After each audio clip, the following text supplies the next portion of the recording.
This old guy DIY video has to do with modifying Savage Axis 223 magazine to fit the 450 Bushmaster. And you can see this one has already been modified on the end. And the measurement there previously from the top of the metal to the bottom was 0.96 inches. And I ground it down until it was 0.88 with a Dremel tool.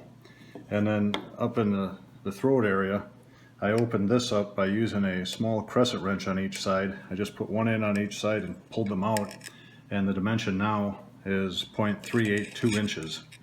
So I'll just show you now how to disassemble this magazine so you don't break anything. But when you get it, it's held together with 3 tabs. There's one tab in the back here, one on this side, and then one on the other side. But I just take a little wee little screwdriver, put it in there,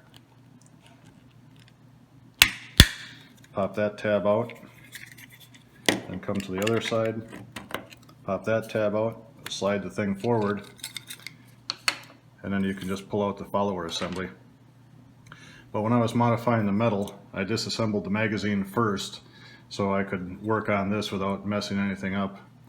And as I said, I ground this thing down with the Dremel, opened this up to 0.382, and then when I put it back together, it works great for that Savage Axis with a 450 Bushmaster barrel on it from Bison Gun Works.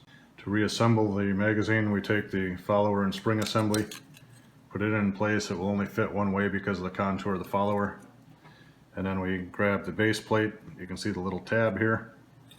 We line up the steel, put that back tab in position. It kind of fell in.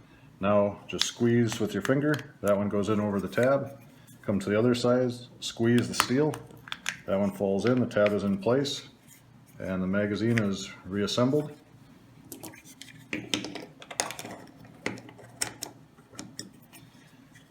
And ready for action. To use the 450 Bushmaster.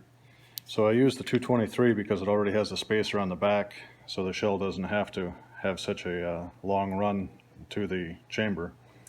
But when loading these things, I just push down on the back and slide it in, and then the same deal with the second one.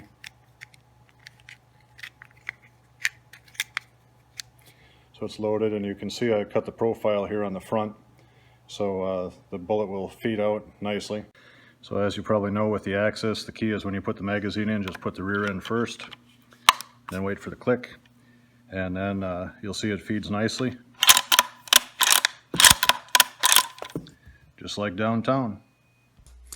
On the left you see the magazine before modification, and the right has been modified to allow that 450 Bushmaster cartridge to pass. In this picture the magazine on the left has been modified and the magazine on the right has not. You can see how the front of the cartridge sits in the magazines. Here's a picture of the Dremel tool with the stone that I used.